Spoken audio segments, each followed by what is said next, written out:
As you all know, the biggest fight of all time is coming. Yes, that's right. Elon Musk looks like he wants to fight Mark Zuckerberg. Now, will Elon back down after watching this video? With threads going directly to war with Twitter right now, this will be the most anticipated fight of all time. And Mark Zuckerberg has stepped up to the plate.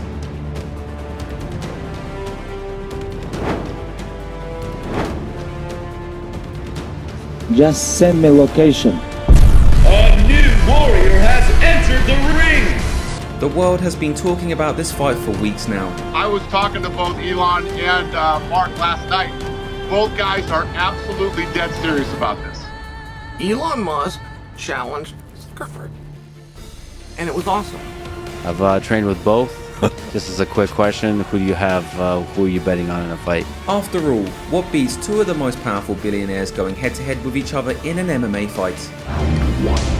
Fight.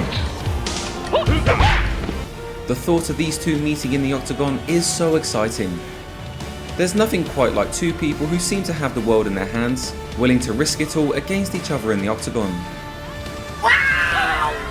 You see, as fight fans, we are about to be treated to a once-in-a-lifetime fight. But that's not all. This is a fight with a 70-pound difference. That means it will be one of the biggest size versus skill matches of all time. Yes, like Nokweed, Davy and Jerome, Mark Zuckerberg will be the small fighter who fights a giant.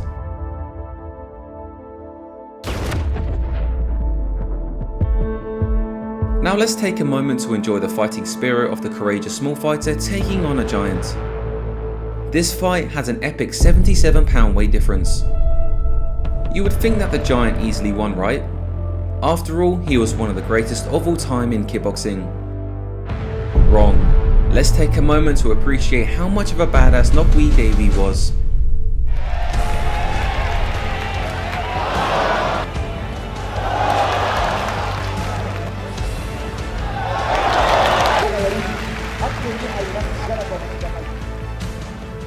This is how we feel about Elon Musk. His hair, whack. His gear, whack. His jewelry, whack. His foot stance, whack. The way that he talks, whack. Me, I'm tight as and he definitely can't skate transition. Elon Musk, if you do step up, be prepared to get destroyed by Mark. Just like how Twitter is being destroyed by threads. I'll make my stance clear. I do not think you deserve power over Starlink. You seem to consistently kowtow to authoritarian governments in the name of preventing World War III.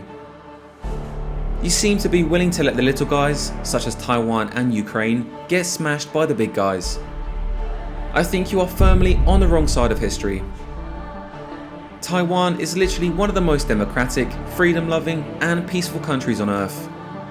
I live here, and I must ask you, what happened to your freedom-fighting spirit here? Teddy Roosevelt once said, "Peace at any price would destroy America." Who are you to sacrifice a freedom-loving country? Good thing you are not leading America right now, because we would be gone already. Perhaps we should stop giving you our semiconductor chips. And I'd like to personally remind you that a huge percentage of your Tesla parts come from us. Now, is this why you're picking on Zuck, with a 70-pound weight difference? Only one person is being courageous here. Pick on someone your own size, or at least move the weight closer. You are the physical giant here, but Zuck is the one with a giant heart. Despite what anyone says about Zuck, him stepping up to fight a giant says a lot about him. Keep in mind Elon has trained 4 different martial arts and Zuck has only trained 1 year. Here's my ask, if Elon really does care about freedom, pull business interest out of the authoritarian countries that do not support freedom. Instead of truly living by his values, Elon encourages chaos in the name of freedom with his social media policies. Even if he means well, the consequences of chaos from social media are far-reaching. He has no idea what he's doing on Twitter. If Elon really is the best leader for Twitter, why did he need to step down so quickly? Fight fans, I must ask you, why is Elon your champion for freedom? Is it because he's the richest man, popular, produces cool cars, rockets and flamethrowers? Okay, I see where your values are at. Here's why I easily take Zuck as my champion any day. You see, his family and leadership loves him.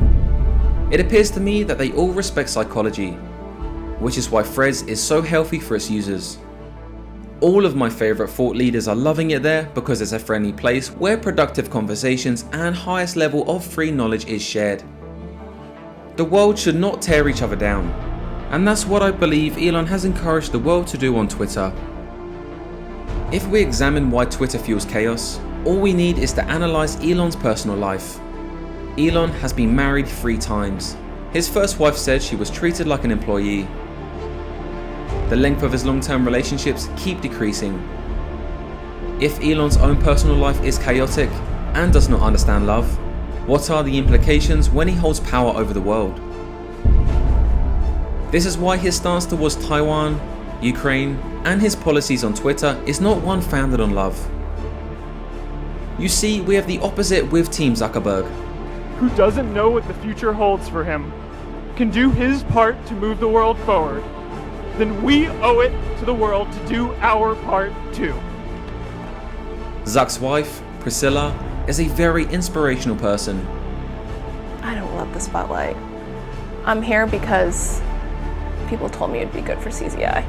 From a difficult refugee background, she works hard to help with education and human potential. Grandparents were business people in Saigon. The war hit, they were persecuted. The only way out was to put their children on boats and send them off to sea, and hopefully they find opportunity on the other side. They had one beacon. It's like education was the pathway to a better future. Zuck credits her as the source of his inspiration and the best thing to have happened to him at Harvard. She just cares immensely about people. But my best memory from Harvard is meeting Priscilla.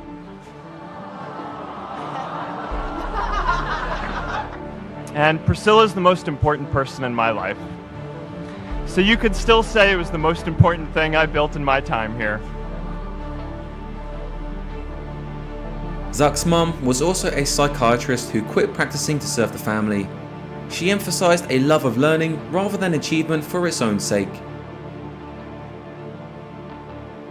The world misunderstands who Zuck is, but they will see who he is after this fight.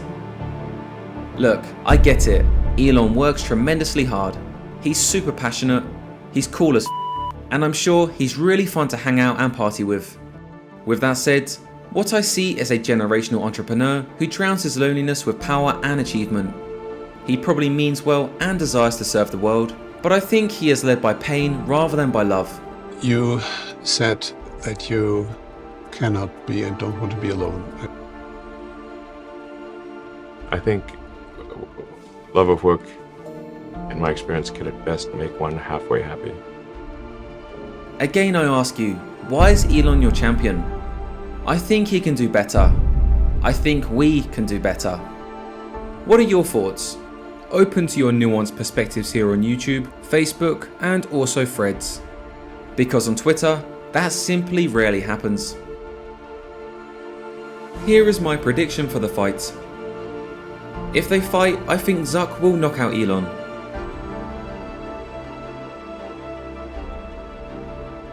Everyone expects Zuck to grapple and go for a submission. Certainly, that is one path to victory. But I believe Zuck would surprise everyone with his striking. Like how Nokweed shocked the world in his fight against Jerome. In reality, I believe Elon is scared of Zuck and he doesn't actually want to fight.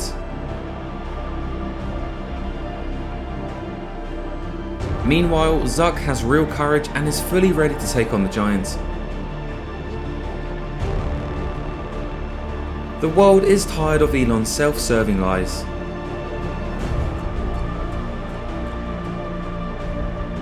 Meanwhile, Mark Zuckerberg actually cares about the sport.